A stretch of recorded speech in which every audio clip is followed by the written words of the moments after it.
जय श्री राम। तुलसीदास जी की दीनता और राम भक्तिमयी कविता की महिमा।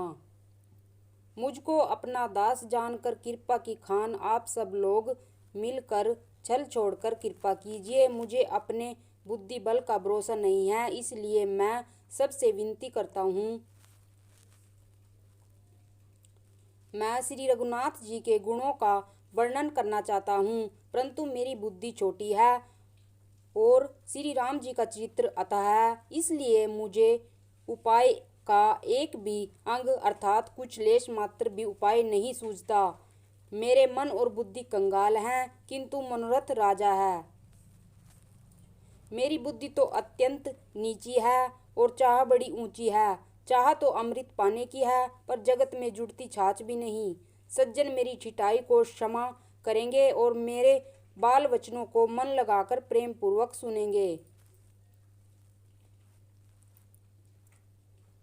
जैसे बालक जब तोतले वचन बोलता है तो उसके माता पिता उन्हें प्रसन्न मन से सुनते हैं, किंतु क्रूर, कुटिल और बुरे विचार वाले लोग जो दूसरों के दोषों को ही भूषण रूप से धारण किए रहते हैं, अर्थात जिन्हें पराये दोष ही प्यारे लगते हैं, हंसेंगे। रसीली हो या अत्यंत फीकी, अपनी कविता किसे अच्छी नहीं लगती, किंतु जो दूसरे की रचना को सुनकर हर्षित होते हैं, ऐसे उत्तम पुरुष जगत में बहुत नहीं हैं। हे भाई, जगत में तालाबों और नदियों के समान मनुष्य ही अधिक हैं, जो जल पाकर अपनी ही बाढ़ से बढ़ते हैं, अर्थात अपनी ही उन्नति से प्रसन्न होते हैं। समुद्र सा तो कोई एक बिरला ही सज्जन होता है, जो चंद्रमा को पूर्ण देखकर दूसरों का उत्कर्ष देखकर उमड़ पड़ता है।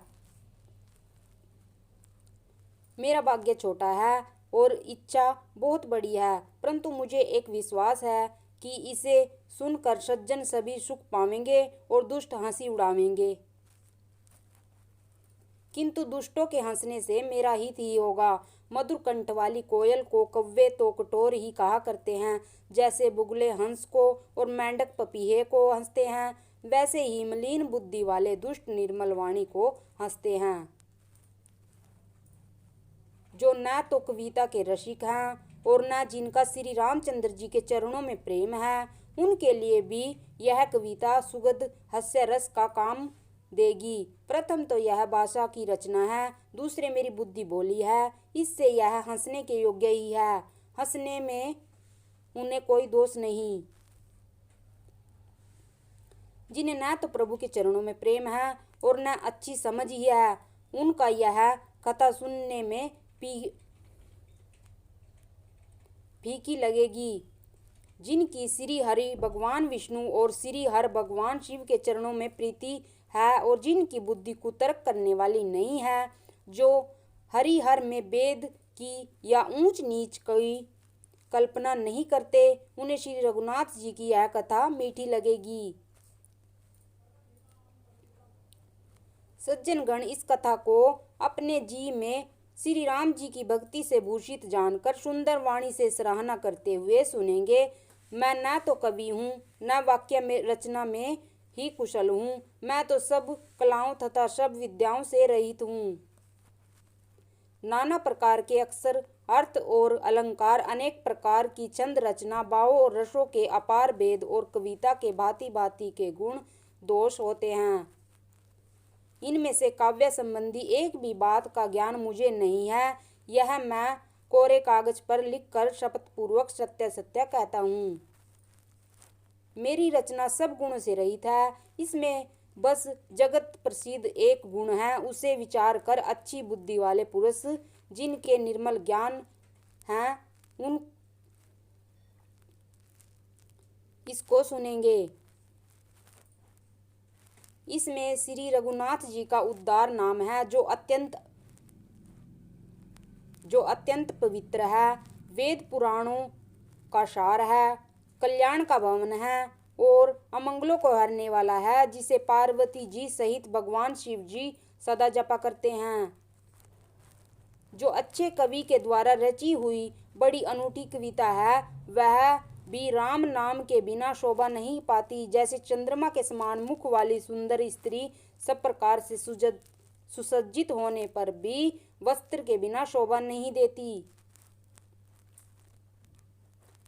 इसके विपरीत कुकवि की रची हुई सब गुणों से रहित कविता को भी राम के नाम एवं यश से अंकित जानकर बुद्धिमान लोग आदर पूर्वक कहते और सुनते हैं, क्योंकि संत जन बोरे की भांति गुण ही को ग्रहण करने वाले होते हैं। यद्यपि मेरी इस रचना में कविता का एक भी रस नहीं है, तथापि इसमें श्री राम जी का प्रताप प्रकट है। मेरे मन में यही एक भरोसा है, भले संग से भला किसने बड़प्पन नहीं पाया। धुआं भी अगर के संग से सुगंधित होकर अपने स्वाभाविक कड़वेपन को छोड़ देता है। मेरी कविता अवश्य बद्दी है, परंतु इसमें जगत का कल्याण करने वाली राम कथा रूपी उत्तम वस्तु का वर्णन किया गया है। इससे यह भी अच्छी ही समझी जाएगी।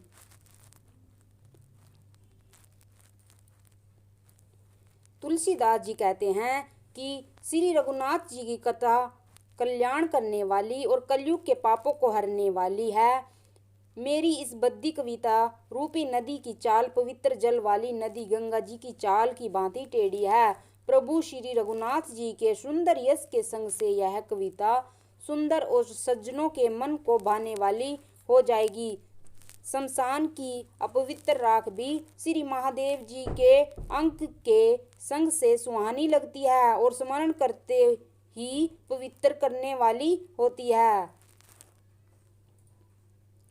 श्री राम जी के यश के संग से मेरी कविता सभी को अत्यंत प्रिय लगेगी। जैसे मल्य पर्वत के संग से काष्ठ मात्र चंदन बनकर वंदनीय हो जाता है, फिर क्या कोई काठ की तुच्छता का वर्णन का विचार करता है। श्यामा गौ काली होने पर भी उसका दूध उज्जवल और बहुत गुणकारी होता है, यही समझकर सब लोग उसे पीते हैं। इसी तरह ग्वारू भाषा में होने पर भी श्री सीताराम जी के यश को बुद्धिमान लोग बड़े चाव से गाते और सुनते हैं।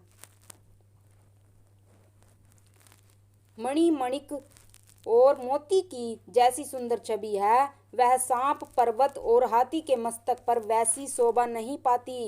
राजा के मुकुट और नव युवती स्त्री के शरीर को पाकर ही ये सब अधिक शोभा को प्राप्त होते हैं। इसी तरह बुद्धिमान लोग कहते हैं कि सुकवि की कविता भी उत्पन्न और कही होती है और शोभा अन्यत्र कही पाती है, अर्थात कवि की वाणी से उत्पन्न हुई कविता वहाँ शोभा पाती है जहाँ उसका विचार प्रचार और उसमें कथित आदर्श का ग्रहण और अनुसरण होता है। कवि के स्मरण करते ही उसकी भक्ति के कारण सरस्वती जी ब्रह्मलोक को छोड़ कर दौड़ी आती है। सरस्वती जी की दौड़ी आने की वह थकावट रामचरित रूपी सरोवर में उन्हें नहलाए बिना दूसरे करोड़ों उपायों से भी दूर नहीं होती। कवि और पंडित अपने हृदय में ऐसा विचार कर कलयुग के पापों को हरने वाले श्री हरि के यश का ही गान करते हैं।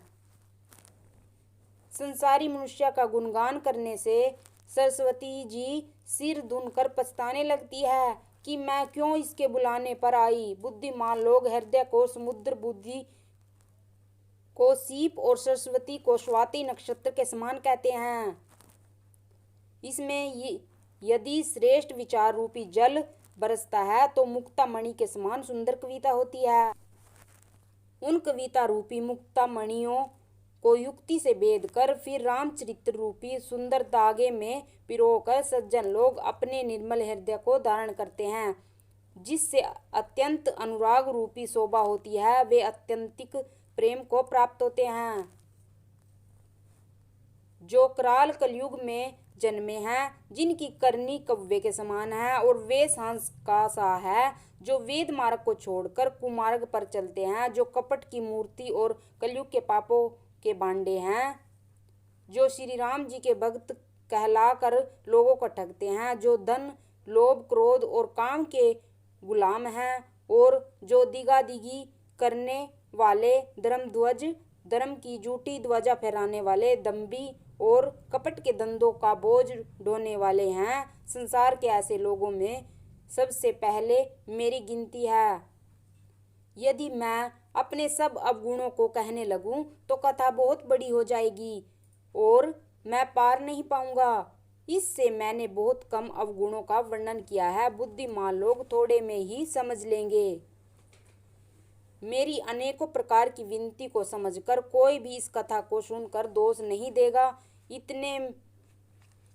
इतने पर भी जो शंका करेंगे वे तो मुझसे भी अधिक मूर्ख और बुद्धि के कंगाल हैं। मैं न तो कवि हूँ न चतुर कहलाता हूँ। अपनी बुद्धि के अनुसार श्री राम जी के गुण गाता हूँ। कहाँ तो श्री रघुनाथ जी के अपार चरित्र, कहाँ संसार में आसक्त मेरी बुद्धि। जिस हवा से सुमेरु जैसे पहाड़ उड़ जाते हैं, कहिए तो उसके सामने रुई किस गिनती में है। श्री राम जी की असीम प्रभुता को समझकर कथा रचने में मेरा मन बहुत हिचकता है। सरस्वती जी, शेष जी, शिव जी, ब्रह्मा जी, शास्त्र, वेद और पुराण ये सब नेति नेति कहकर पार नहीं पाकर ऐसा नहीं कहते हुए सदा जिनका गुणगान किया करते हैं। यथापि प्रभु श्री रामचंद्र जी की प्रभुता को सब ऐसी अकथनीय ही जानते हैं। तथापि कहे बिना कोई नहीं रहा। इसमें वेद ने ऐसा कारण बताया है कि भजन का प्रभाव बहुत तरह से कहा गया है, अर्थात भगवान की महिमा का पूरा वर्णन तो कोई कर नहीं सकता, परंतु जिसे जितना बन पड़े उतना भगवान का गुणगान करना चाहिए, क्योंकि भगवान के गुणगान रूपी भजन का प्रभाव बहुत ही अनोखा है। उसका नाना प्रकार से शास्त्रों में वर्णन है। थोड़ा सा भी भगवान का भजन मनुष्य को सहज ही भवसागर से तार कर देता है, भवसागर से तार देता है। जो परमेश्वर एक है, जिनके कोई इच्छा नहीं है, जिनका कोई रूप और नाम नहीं है, जो अजन्मा सच्चिदानंद और परम धाम है और जो सबके व्यापक एवं विश्व रूप हैं, उन्हीं भगवान ने दिव्य शरीर धारण करके नाना प्रकार की लीला की है। वह लीला केवल भक्तों के हित के लिए ही है, क्योंकि भगवान परम कृपालु हैं और शरणागत के बड़े प्रेमी हैं, जिनकी भक्तों पर बड़ी ममता और कृपा है। जिन्होंने एक बार जिस पर कृपा कर दी उस पर फिर कभी क्रोध नहीं किया। वे प्रभु श्री रघुनाथ जी गई हुई वस्तु को फिर प्राप्त कराने वाले गरीब नवाज, दीन बंधु, सरल स्वभाव, सर्वशक्तिमान और सबके स्वामी हैं। यही समझकर बुद्धिमान लोग उन श्री हरि का यश वर्णन करके अपनी वाणी को पवित्र और उत्तम फल, मोक्ष और दुर्लभ भगवत प्रेम देने वाली बनाते हैं। उसी बल से महिमा का यथार्थ वर्णन नहीं, परंतु महान फल देने वाला भजन समझकर भगवत कृपा के बल पर ही मैं श्री रामचंद्र जी के चरणों में सिर नवाकर श्री रघुनाथ जी के गुणों की कथा कहूँगा। इसी विचार से वाल्मीकि, व्यास आदि मुनियों ने पहले हरि की कीर्ति गाई है। भाई, उसी मार्ग पर चलना मेरे लिए सुगम होगा। जो अत्यंत बड़ी श्रेष्ठ नदियां हैं, यदि राजा उन पर पुल बंधा देता है तो अत्यंत छोटी चींटियां भी उन पर चढ़कर बिना ही परिश्रम के पार चली जाती हैं। इसी प्रकार मुनियों के वर्णन के सहारे मैं भी श्री रामचरित्र का वर्णन सहज ही कर सकूंगा। इस प्रकार मन को बल दिखलाकर मैं श्री रघुनाथ जी की सुहानी कथा की रचना करूंगा। व्यास आदि जो अनेकों श्रेष्ठ कवि हो गए हैं, जिन्होंने बड़े आदर से श्री हरि का सुयश वर्णन किया है। जय श्री राम।